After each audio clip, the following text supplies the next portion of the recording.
Hi, and in this video I'm going to go through the last part of what Ian Hazzikostas was talking about in his recent Q&A. I've already done the first two parts.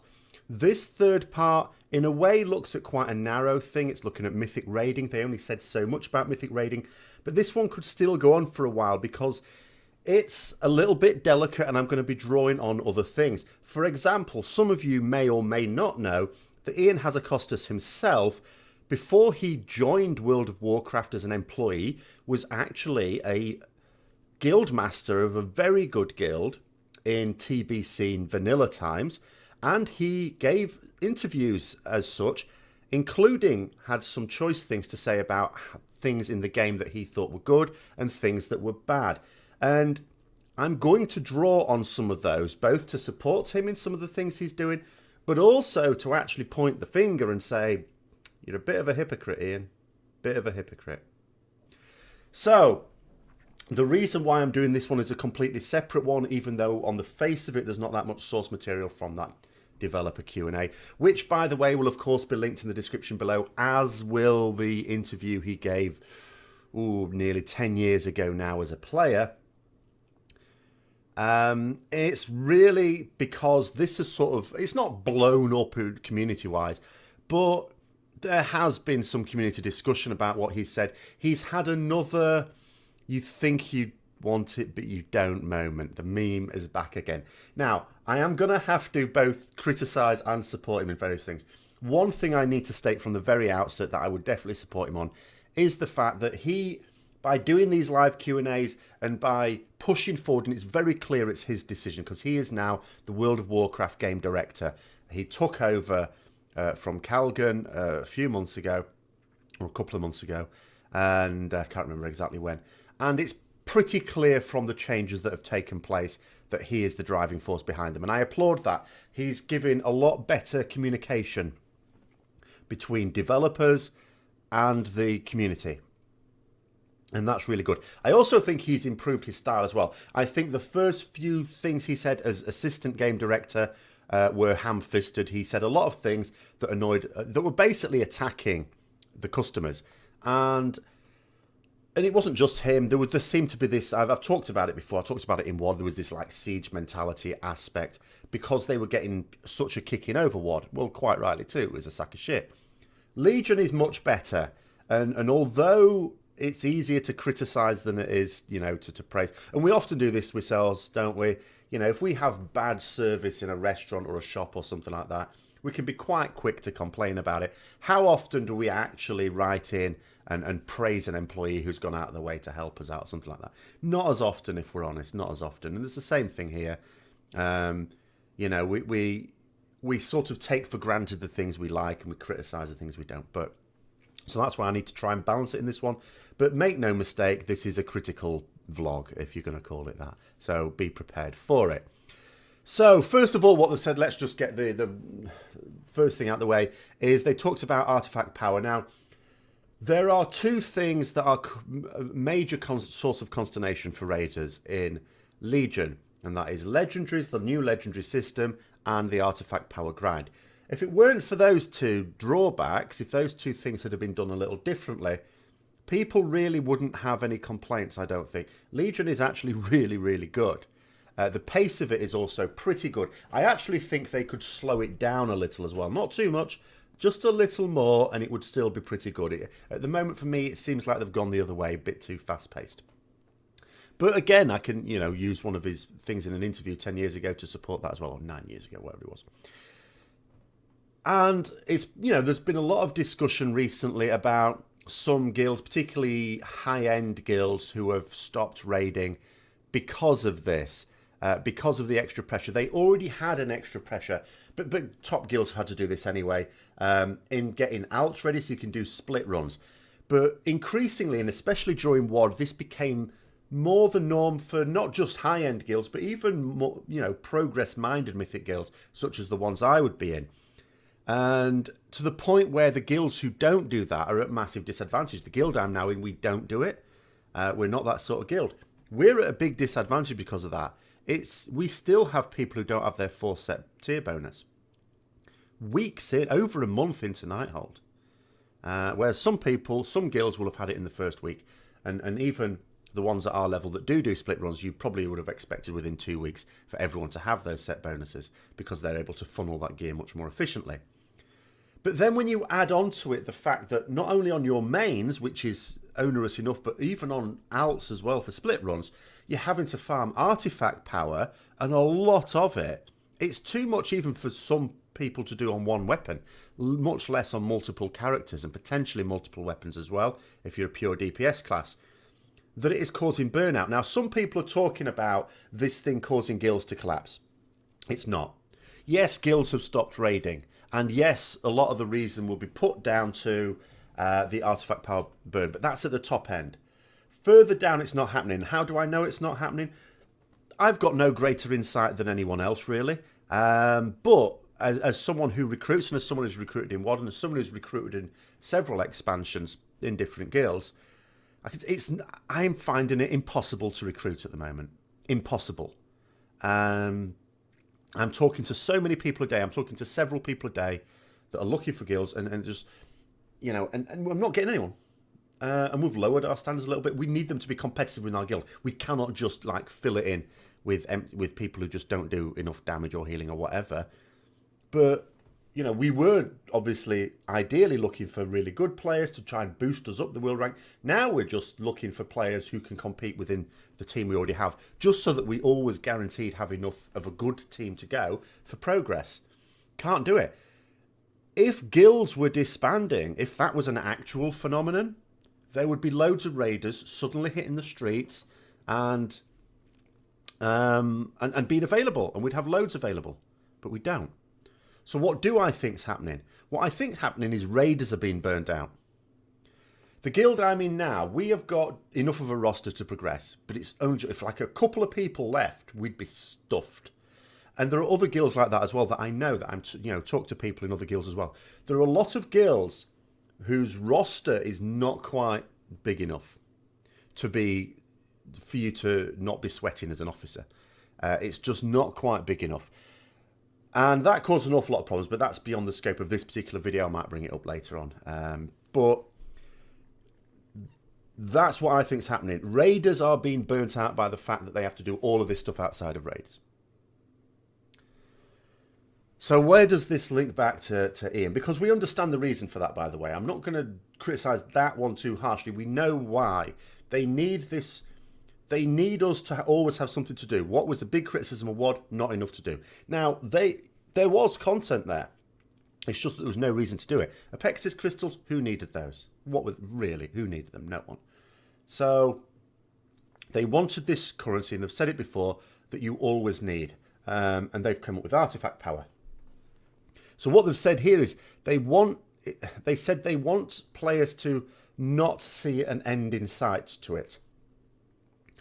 But the problem with that is, first of all, the only way to achieve that is not to have an end in sight, and they're not aiming to do that. They're just aiming to have the end so far away that you can't really see it. But these sort of raiders know it's there. But the other problem is that even if you don't get to the end of it, just getting much further along is giving you that big advantage. So people will still chase it. The AP grind is not going away in 7.2. In fact, ironically, by them trying to dissuade people to do it, they're actually going to get us to do it more. Because the way they're thinking is, well, we'll just make it so steep, this mountain to climb, that we'll just go, stuff it. But that's not what Mythic Raiders are about. We're going to climb. We're just making it harder for us. They're just making it harder. And then he sort of talked about, and this is the first point where I'm going to sort of bring up a bit of hypocrisy, maybe. He said that the reason guilds leave is because officers and leaders reach a point where they just can't go on anymore or something happens. This is yes and no. That is why some people disband. It's why guilds traditionally have disbanded, but it is no longer the case now. There are some guilds that disband because of that. The people who are running it, either because of real life, it might not be burnout, but it could be burnout, and they stop, and there's no one else to take it over. That then can cause a guild to collapse. And one of two things can happen at that point. If there is no one to take it over, of course, what's going to happen is those raiders spread off and join other guilds. Well, where are they? There's not that many of them. So if I can spend 5 weeks and recruit one person, basically, when I am spending out, and I'm doing it probably, I'm spending hours looking on WoW progress and forums and all the rest of it, and talking to several people a day, but there's always a guild higher up. So that basically means the supply side of it is much shorter than the demand. There's lots and lots of guilds want these players of a certain standard, very few players of that standard. Otherwise, we'd at least be able to get the bottom tier of the ones of our expectation. No, not there. So there's another reason, and another reason for guilds to fail is this, that it's not the leaders leaving, it's the raiders, and then they're not able to re-recruit. So it's raiders leaving the game, and the leaders are just stuck. I mean, I was talking, as part of my recruitment, I approached a mage, who was actually a pretty good mage. We were getting on quite well. I thought, he sounds interested. And then he said, by the way, there's like 4 of us. So they're wanting to join as a 4-friend group. This is a non-starter, and I think they understood that as well. It's a non-starter. I mean, it was like, what was it now? It was 3 DPS, one of which was not a class that's doing well in this tier, and a healer. And I did point out, and they did concede this, that they're not going to find a mythic guild that has a hole that size in their roster because, 2 things really. One is, if they desperately needed all that lot, they wouldn't be progressing. They just wouldn't. And the other thing is, any guild like accepting a group like that is also going to know, well, if one person gets sat or something like that, they're all going to disappear off, aren't they? Because that's the problem with friendship groups. But they were telling me they were officers in a guild that collapsed and they had that same problem. So this wasn't the officers deciding to leave. This was not being able to recruit because some raiders were disappearing off and they couldn't replace them. And that's a very real danger to an awful lot of guilds. You can get to the point where one good player leaves and you're signing the death warrant of that guild. Now, what Blizzard and Ian Hazzikostas himself often say about this is that it's our fault for putting ourselves under that much pressure. It's our fault for doing all these split runs, well, not me personally, because I don't do the split runs, but I would. For doing all those split runs, for doing all that AP grind when you don't need to. So, what did Mr. Hazzikostas have to say about it as a guild leader? So, what he said was, I don't want to put, as I say, I've put it all links down there, so, because I don't want people saying, it's out of context, you didn't read the whole thing. I'm not going to read the whole thing. But nonetheless, what he said is, I do share some concerns expressed by some top Euro guilds in a thread on the Euro forums, that the gate system, this was back in TBC, effectively encourages and rewards truly extreme / unhealthy behaviour, like raiding 60 hours in 3 or 4 days. Now, I will point out at this bit, he did go on to say he doesn't necessarily blame Blizzard as such for this, but just the situation. But the point I want to make here, he is acknowledging, he's saying here that the way the game is encourages people to do that. Whereas game director, he's not saying that. He's just saying it's the player's fault for doing that. They don't have to do it. Little bit of hypocrisy there. So as a player, he knew full well that if the game is set up such that doing this behaviour will make you competitive, and you're a competitive person, which most Mythic Raiders really should be, and indeed are, then that's what you're going to do. So to turn round, I mean, I'm not saying they should accept blame for it and say, it's our fault for being so stupid. No, I mean, it's just, you can accept that it's just an unfortunate part of the game to make sure that they can tailor to both hardcore players and the much more numerous and therefore contributing the most dollary dues, casual players. Fine, I would accept that. I would respect that. But to say that it's the player's fault for doing this when they don't have to do it, it's like, okay, no, we don't have to do it. We don't have to finish in the top 10,000 guilds. Sure, no. But we want to finish quite highly. Thank you very much. We'd like to aim much higher than that. Thank you. We'd certainly like to get the cutting-edge achievements. I mean, a lot of Mythic Raiders, ultimately, what do they want as a baseline cutting-edge achievement? And here's the irony. The fact that they're bringing out the content now quite quickly makes that more difficult. It's now more difficult, because we now don't have a lot of slack time at the end of a tier where a lot of more casual guilds can still have the time to get that cutting-edge achievement. Not going to happen anymore. It's not going to happen. I mean, we're already in a position where you can't get cutting edge Xavius anymore for doing mythic Xavius. And at some point, 7.2 presumably, that's when Helya and you would assume also Gul'dan will stop. So, I mean, people have still got plenty of time to do Helya, but what about Gul'dan? How much time are we really going to have to do him? How many guilds are going to get cutting edge there? And again, and that just, again, as he said back then, encourages, the system encourages and rewards truly extreme stroke unhealthy behaviour.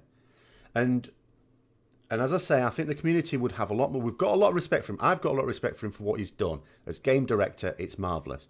But we'd have a lot more respect for him if they just actually stood up and spoke like that and just said, we can't think of it. It's a bit like in WoD when they were talking about split runs in general. They acknowledge they don't like the idea of split runs. We don't like the idea of split runs. But at that time, they didn't sort of blame that on us. They just said, we can't think of a sensible way to stop it. We just can't think of a way. And we'd accept that because we can't think of a good way as well. Any number of people can think of a way that they think will stop it, but it will make the game worse in a similar way. I mean, it talks about, because back in TBC, what he noted was people were saying at the time, you know, with this spending hours and hours a day, well, maybe you should have limited attempts on a boss. Well, they did that in Wrath, and what happened? All that happens then is that's when split raiding started. You just do loads of raids on alts to learn the fight, use up your tries, and then when you think you're ready to do it, then you go in with your team of mains. And so you're still encouraging that sort of poor behaviour. So the only people those limited tries affected were the people who didn't have loads and loads of alts. So the people who weren't behaving all that healthily anyway. I mean, he did acknowledge that there is an element of grind. He's not denying the grind. And they said they're trying to address it in 7.2. But the problem I have is nothing they are suggesting is going to stop that grind. One thing I like, but it's only a step in the right direction, is the fact that the mythic cache will reward a load of artifact power each week, the one we get in our order hall. And the amount of artifact power you get depends on not how many Mythic Plus you've done that week, but the highest level of them. So it encourages you to do fewer, but build up high level. So instead of having a boost group do loads of plus 10s, you'll do better by doing a single plus 15. Not only better loot, but also better. But my issue with that is what will happen is people will boost themselves as high as they think they can get, and then they've got that, it's in the bag, and then they'll just spend the rest of the week doing the lower level farms for the AP again, if it's more efficient to do that way. Because, I mean, that word efficient there is one that they keep focusing on. They seem to have this attitude that if the amount of effort and time you've got to put in something to get a gain is too, you know, if the time is too long for the gain to be too small, then people won't bother. People will still be compelled to bother. I mean, I used the example in a previous video that if it took you 2 hours to get your first million AP a week and 20 hours to get the second million, there are still people that would spend that 20 hours. And all that happens then is you create a situation which has already existed, like in our guild and like in numerous hundreds of other guilds as well, where you say, right, it's reasonable that you should have artifact level 54 by this date. And then you get to that date and there's several people who haven't. And they're made to feel bad then. They're made to feel bad because they're letting people down. Because everyone else has got it, there's like 5 people who haven't. And the same thing's just going to happen. But I just see it being worse because, as I say, they're I'm repeating myself, but their thinking seems to be, we'll just make it so difficult or so timely to get it that people won't bother. They know people will. They know people will. And it'll just burn out even more raiders. But the problem is the guilds are staying together. So we've got all these guilds on skeleton crews. And us recruitment officers, we're just waiting for another guild to collapse so we can pick through the bones like vultures to try and nab some good players to keep ours propped up so that ours doesn't go the same way. It's horrendous. But there's no acknowledgement of this. And although people probably already commented here, because people sometimes comment before they've watched the whole thing, and just like people comment in the forums, that they might say, well, that's not Blizzard's fault. It's not Blizzard's job to deal with that. It's not Blizzard's job to deal with it like on their own, but at the same time, it would be helpful because this is an MMO. Therefore, the social side of it is very important. And they have community managers for region. They have people specifically employed to try and encourage the social side of it. But what's maddening to me is that they don't have any systems in there to support guilds. If you think about it, what do Blizzard actually have at Blizzard HQ as a team to support guilds? A forum where you can put in your guild requirements or post that you're available for guilds. That's it. That is it. There's no... It only needs a couple of managers, or like community managers, to actually be able to come up with ideas that will allow Blizzard to do what they need to do to make sure that casual players have got all the content they need, which is very important, but also to make sure that it doesn't impact negatively on raiders, because by doing that, they're losing dedicated customers. And I know that the numbers pale into significance compared to the casual player, so I'm not suggesting that everything should be done from the point of view of the raiders and let the casuals sort themselves out. I'm not suggesting that for a moment. But what I am suggesting is that is the premium part of the game. The raid content, that is the thing they get very, very right. And but the social implications of it, they don't. And I'm not worried about the very top end guild, because quite frankly, if all the very hardcore raiders stops, I wouldn't mind that at all. I wouldn't mind it if world firsts were achieved by guilds taking 3 or 4 weeks to kill a boss. That'd be great. It'd be a proper race then. I'm more concerned with just everyone else. The hundreds, thousands, tens of thousands of other guilds that get to a point where they get burnt out because that to get through a boss, yes, you can play better. Everyone can play better. But ultimately, what helps you push through a boss when you're doing what you can is gear. And when you've got an artifact that just straight up increases your power, then there's a lot of pressure on players to increase it and to get more artifact power on it. Now, another thing he said, very important thing he said in the Q&A, was he was talking about guilds and making certain decisions. I've talked before about the idea that this is to do with legendaries, and some players that I know, good raiders who were getting very good parsers before most people were getting legendaries, but then got to a situation where people started getting the legendaries and were getting bis legendaries, and they were getting shit legendaries still. And they were still doing reasonably well, but they were dropping down in the old pecking order. And some people basically lost their raid spot as a result of it. And the response from some is, well, that's the raid leader's fault for not seeing that that's a good play and should keep them on anyway. And Ian said something very similar himself. He's saying that, if you're looking, and some people do this, you can go onto Warcraft logs and you can look at, he's talking about Sims. I wouldn't use Sims, but he was talking about Sims. Okay, we'll use that. But if you're looking at Sims and you're looking at orders and you go to your player, oh, you're really low on the Sim, so you ain't got a raid spot, we're not going to take you. Or if they're applying to that guild, no, we're going to take you because Sims say you'd be shit. They're, instead of looking at the player, then as Ian says, they're not making the right choice. They're not making a good decision. No, they're not. No, they're not. But let's be honest. Let's be quite frank about this. The vast majority of guild leaderships do not make the right decisions. That's why they don't make very rapid progress. That's why, I'm not excluding my own guild from that. We make poor decisions as well. And poor decisions are made. And so what Blizzard need to attack, instead of just dismissing it as perception, which it is, and go, it's not our fault, that's just them, they've got it wrong. They need to do more to educate us. And I think this is why I don't want to attack him too much, because I think personally, I think part of this thing with the communication is to help break down some of those misconceptions. But they could do so much more, and they need to do so much more. And they need to accept that part of their role should be to educate people on things like this. Shouldn't just be down to me doing videos like this, and perhaps some others as well, to try and highlight that, because a lot of people won't even believe me, for example, whereas someone from Blizzard does it, and well, everyone believes them. Some people believe them. More people believe them than me. I mean, ultimately, before I finish off by going through a few other things that Ian said as a player, I mean, one other thing that talks about, I mean, it's quite clear from what he said as well. This isn't me reading between the lines. He actually said this. What they ideally want is for the game to be something where there's always more you can do, but you don't need to do it. Now, that's very, very difficult because, as he's noted himself, it's a loot-driven game, and more loot means more power. More power means easy time on the bosses. And ultimately, that's the problem it's got.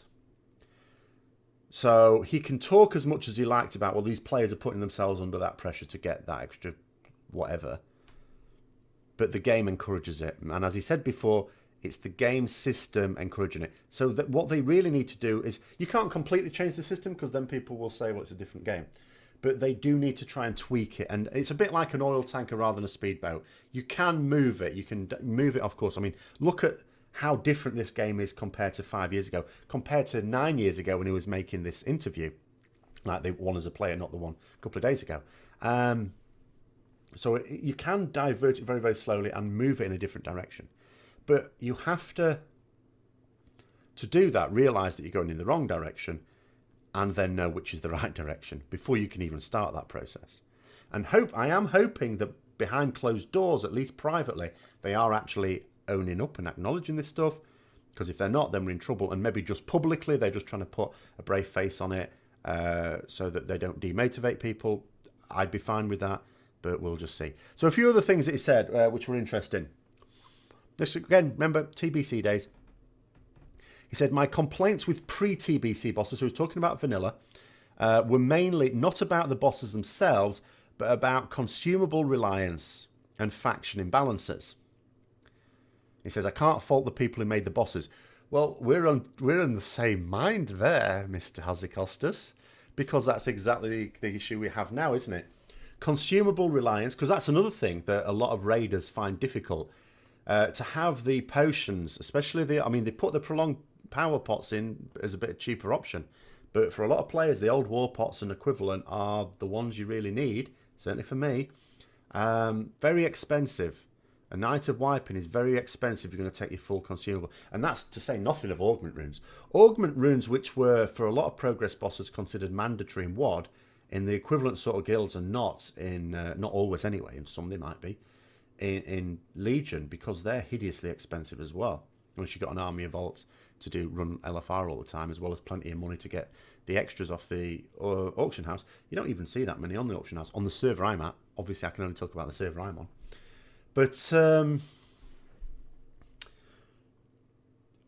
mean, that's something, he felt quite strongly about that as a player, that there's too much consumable use, whereas the consumable use is the worst it's ever been in Legion. Previous expansions, like in Vanilla, they were expensive as well, but they weren't, the top guilds would obviously need them. And for certain tough bosses, I remember we got our first Ragnaros kill as a result of using flasks, when it was not at all common to use flasks. I mean, you wouldn't use those as a standard thing.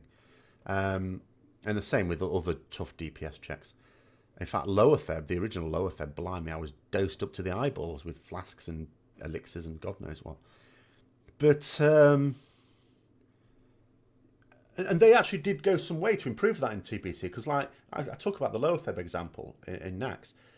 I had loads of these things, and then they limited it so you can only have one flask, or you can have a Battle and a Guardian elixir. So you can have either 2 elixirs, one of each type, or 1 flask, to try and reduce that cost for you. And that worked pretty well. And they also allowed drops, if you remember, in some of the raids where you could turn it in for a flask that would maybe just work in that raid instance. I can't remember the detail. I can't remember which one it was now. Was it Black Temple? It might have been Black Temple. But that was quite a good idea as well. So actually doing the raid content, drop little tokens that you could turn in for consumables that could only be used in that raid or something like that. That would help alleviate it. Maybe they could resurrect that idea. But the fact that the man who is now game director of World of Warcraft, admittedly when Legion was being done, he was assistant game director. But game director now was at the time saying that consumable reliance is a bad thing.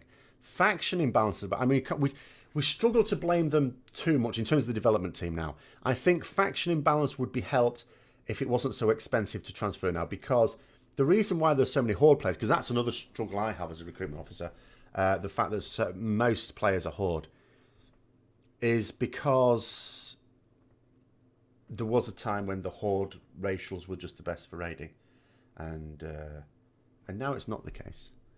But the people were already Hordes; they might as well stay Horde, and that creates extra problems if you're Alliance. To say nothing of the fact that we also have gnomes, but I do have to say, people, when I approach them, when they say, "Oh, you're Alliance," I do have to put in there, "Yes, but I've killed all our gnomes. We have no gnomes in our raiding roster. Long may that continue." But I always think I've been a success in a guild. If when I join a guild it has gnomes in it, and after a while there are no gnomes, I've chased them away. That's an achievement. I should get an achievement for that in game, shouldn't I? I should get a title, Gnome Slayer, but I don't. I have to just do it myself. So yeah, so on the consumable reliance, I can only assume that I don't understand why they are not doing much more about this. They put in the prolonged power pots and the blood trader to try and ease the problems with that, but it's still a severe problem. And as someone who himself said it was an issue, I don't understand why they're not doing more about that. Other things he was talking about. It says here again. Remember, it says there are no alternative advancement points like EverQuest. Long time ago, I didn't even play it, so I don't know what you're talking about there. But he says this is interesting. It's just items. And when Blizzard gives away a tier X plus 3 item to someone in tier X gear, they're basically invalidating a portion of their tier X plus 1 and X plus 2 content. Items aren't just loot. Remember, they're the only method of progressing your character. To use leveling as an analogy, large skips in item progression are like giving level 62 players a quest that lets them skip to level 67 upon its completion. Players might appreciate such a quest, but its existence would by definition obsolete most of the level 63 to 66 content. I have some ideas for what a comprehensive itemization scheme might look like, but that'd be a small treatise rather than a response to an interview question. Whether he ever came up with that or not, I don't know. I've not been able to find that. But what I would like to know is, now that he's game director, what are we going to see in the future? I can only assume that in the next... Because now we've got the ultimate, haven't we? We have got the ultimate. Okay, as the expansion goes on, we're just going to give you gear to get you up to a certain level. Which I'm not knocking, by the way, because the game has long since moved on from the idea that you've just got to move through all the tiers, because they knew that people would never catch up. But I'd be interested to see what his comprehensive itemization scheme is, because he's now in a position... At that time, he was describing himself as, this is just a hobby, I don't work at Blizzard or anything like that. Well, now he's in a very senior position. In fact, the most senior position, realistically, for World of Warcraft design. He's very much got the authority to go, right, lads, I came up with this 10 years ago. This is what we're doing now. Be interesting to know. It'd be quite fun if someone who can actually ask him these questions reminded him of what he was saying then. And then the final bit, and I couldn't help but ignore this, was there was an issue then about some guilds disbanding and his comments on it. And what he said here, this is a support, by the way, this is not a criticism of him. This is not me saying, oh, you're a hypocrite again. I've done those ones. They're finished. This is actually in support of him. And might explain a little bit of about why they are bringing content out so quickly. Because to my mind, it's a little bit too quick. It was far too slow in WoD. Bit too quick in Legion. My view. That's an opinion. That's an opinion. But what he said was, blah, blah, blah. We had 10 months with no new content. And during that time, lots of very good players got bored and burnt out. Guilds replaced them with players that were good enough to farm BT Hydral for a year, but either weren't skilled enough for Sunwell or didn't have the stomach for days of wiping with no tangible reward. Because they'd never had to experience that since they joined during farm content. As a result, Guild gets stuck, and remaining good players from the old days get increasingly frustrated with the lack of progress and poor quality of play and stop having fun as well. And then really it falls to a handful of officers, usually to make huge personal sacrifices in terms of time and energy to rebuild properly, or more often to walk away and let the whole thing die.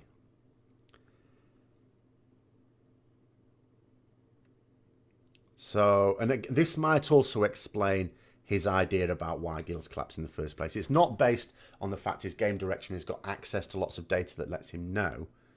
because Blizzard don't ask for that information. When people leave guilds, they don't. No one asks them why. He's just using his own personal experiences, and that's, as I say, why, because he's not been a player for that. I'm not saying he doesn't play, but because he's not been a GM or an officer in that time.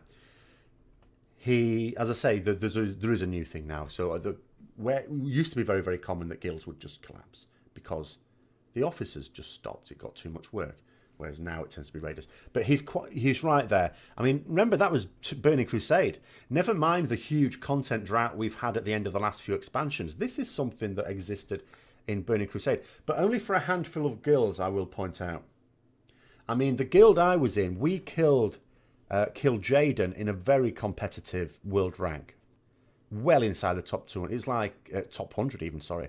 It was like world 70-ish, 72, 73, something like that. Which, you know, decent. I don't know how decent. I don't know how many. We didn't have like WoW progress then, I don't think. But pretty decent.